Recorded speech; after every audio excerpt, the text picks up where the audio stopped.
الحمد للہ منشی الخلق من عدم ثم الصلاة۔ آپ نہیں دیکھتے کہ جسے دنیا سائی بابا کہتی ہے، یہ شخص بنیادی طور پر مسلمان تھا، جہاں تک میری اپنی معلومات ہے۔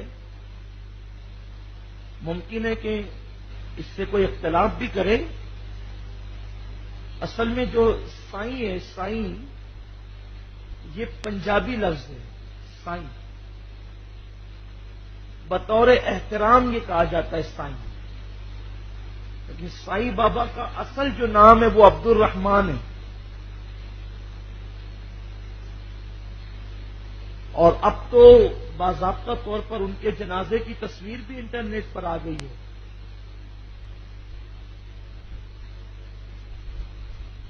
بہرحال ان کی شخصیت میں لوگوں کو بڑا اختلاف ہے کہ وہ ولی تھے یا نہیں تھے۔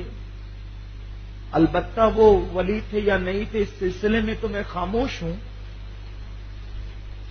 اس سلسلے میں میں کوئی اپنی رائے نہیں پیش کرتا، لیکن البتہ ان کا نام عبد الرحمان تھا اور وہ حضرت وارث پاک کے معاصرین میں سے، حضرت وارث پاک کے ہم عصر ہیں، وہ جسے دنیا سائی بابا کہتی، ان کا نام عبد الرحمان ہے اور وہ حضرت وارث پاک کے معاصرین میں سے ہیں۔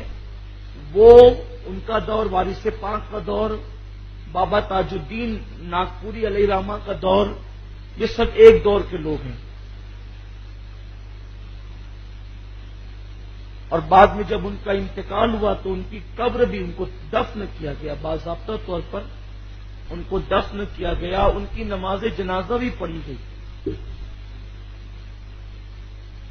اب تو اس کی، میں نے کہا نا کہ واٹس ایپ پر بھی اور فیس بک پر بھی اس کی تصویریں آپ دیکھنا چاہیں تو دیکھ سکتے ہیں۔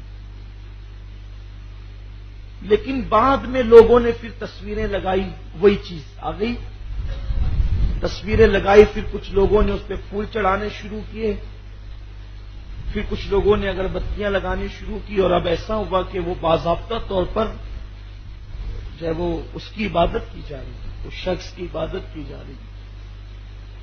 بلکہ راجستھان کے ایک چھوٹے سے دیہات میں مجھے دعوت دی گئی، میں پروگرام کے لیے گیا، تو پروگرام کے بعد میری دعوت تھی جس گھر میں میں کھانا کھانے کے لیے بیٹھا، تو ایک طاق کے اندر وہ ایک بت سائی بابا کا رکھا ہوا تھا، مسلمان کا گھر، وہاں اگربتیاں جل رہی تھی، تو میں نے کہا میں کھانا نہیں کھاؤں گا اس وقت تک جب تک آپ اس کو نہ نکالیں، یا میں رہوں گا یا یہ۔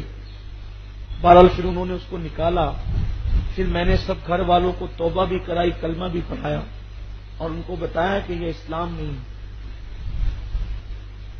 یعنی دھیرے دھیرے بگاڑ پیدا ہوتا ہے۔ تو ایسا ہی ہوا کہ جو بت پرستی پھیلی نا، وہ جو جن کو بت بنایا وہ نیک لوگ تھے اس قوم کے، عام طور پہ کچھ لوگ نیک تھے۔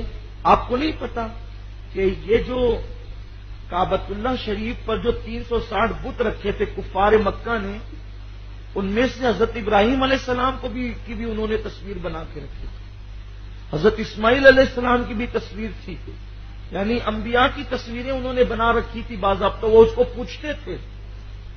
اب بتائیں، جب انہوں نے حضرت ابراہیم علیہ السلام کو پوچھا، اسی لیے اللہ کے رسول صلی اللہ علیہ وسلم نے فرمایا کہ یہودیوں کی طرح، بنی اسرائیلیوں کی طرح نہیں کرنا کہ اپنے نیک مرحومین کی قبروں کو تم مسجد نہیں بنانے، سجدہ گاہ نہیں بنانا، قبروں پر جاؤ، اللہ کی عبادت کرو، یعنی وہاں پر قرآن پڑھو، درود پڑھو، تسبیح کرو، تحلیل کرو، ان کے لیے مغفرت کی دعائیں کرو، اپنے لیے مغفرت کی دعائیں کرو، لیکن وہاں جا کر کے سر پٹکنے کی ضرورت نہیں ہے۔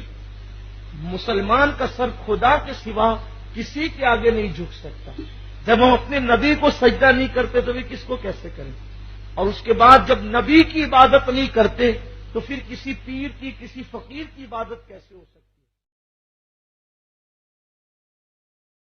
الحمد للہ منشی الخلق من عدم ثم الصلاة۔ صلوت على المختار في القدم مولاي صل وسلم